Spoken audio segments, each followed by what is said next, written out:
My grandparents still ask, so like, when are you coming home for good? And I'm like, oh, I don't know. It's not a hobby anymore. I think some people think, oh, surely you don't get paid to just race your bike. That's it, Doc. But yeah, that is it. That's the job.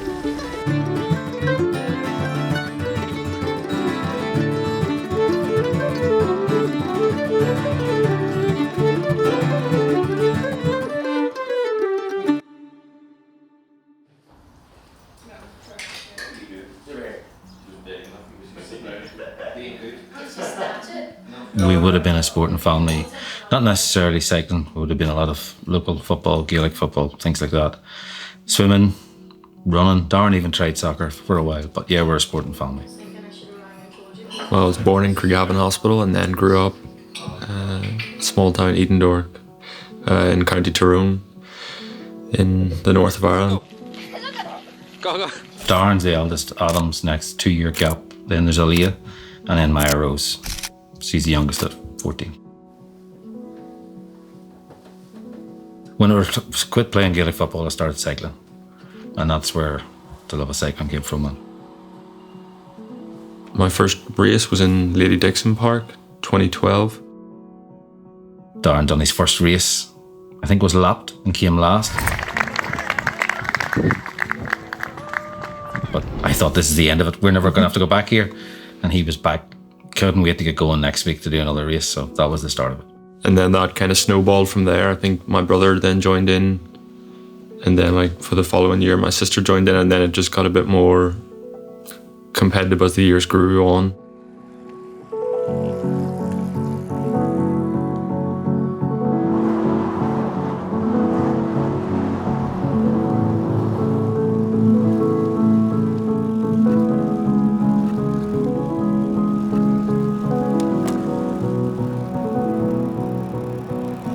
I met Darren through cycling because we both actually started in the same year.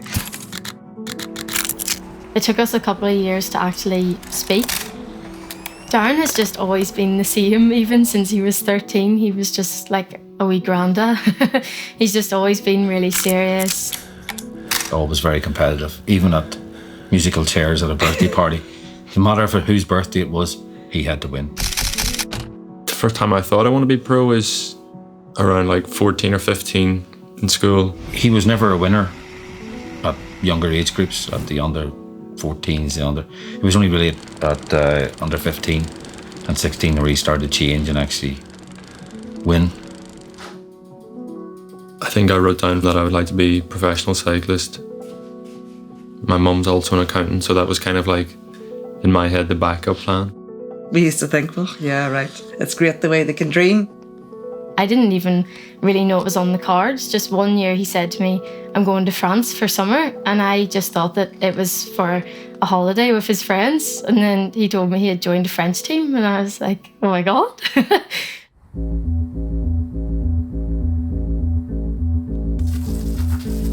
I just had a big crash in the May, like broke my wrist, a couple of ribs, punctured my back.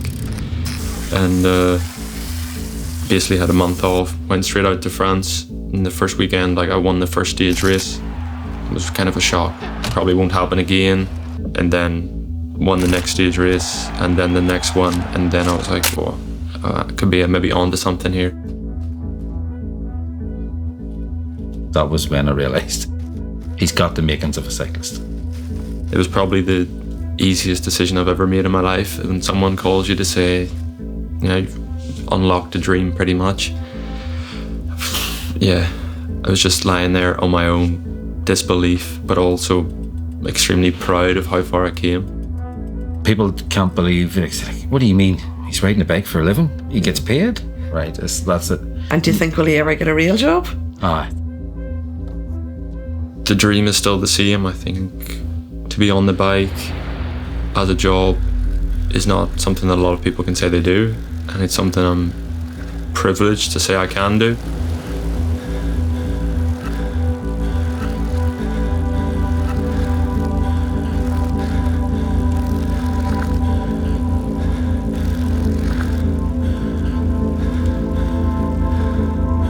think kind of having a dream is probably like on the limit of what you think you're capable of yourself. Obviously, every bike racer just wants to win. Some people make it look easy, but honestly hard to put into words how much harder it is. The step it's a difficult one to make. Yeah, I think everyone constantly doubts themselves, trying to not set limits before you've seen how much you can achieve. But it's also interesting to see how your perspective changes. I think you always want to something on a higher level.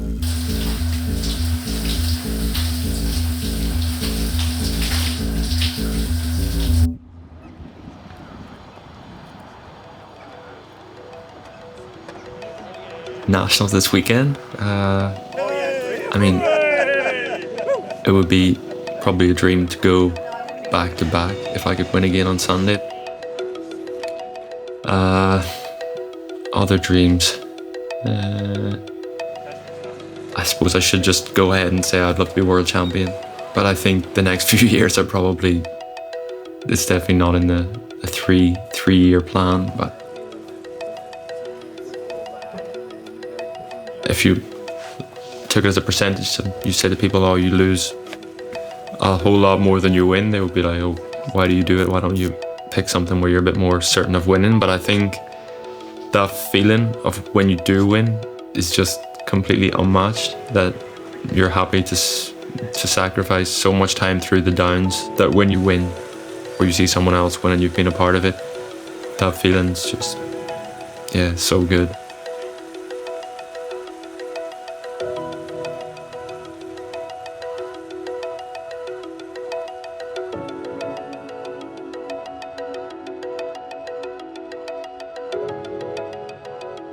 We were like, is this really a dream? And we talked about it thinking like, isn't it lovely the way they really can dream?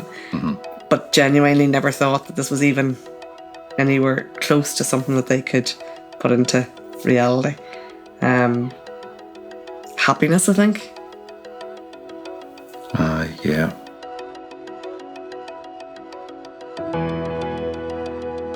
He's always been really dedicated, and it's been really nice to see him actually get what he deserves from it. It still doesn't seem like it's a job to Darren. When he goes out on the bike every day, he takes the hand out of me and says, oh, I'm going to work today. But it's actually just what Darren loves to do.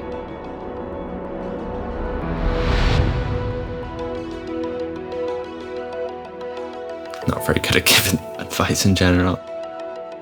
I'd say, yeah, stick with the dream. If you can believe it, you can achieve it.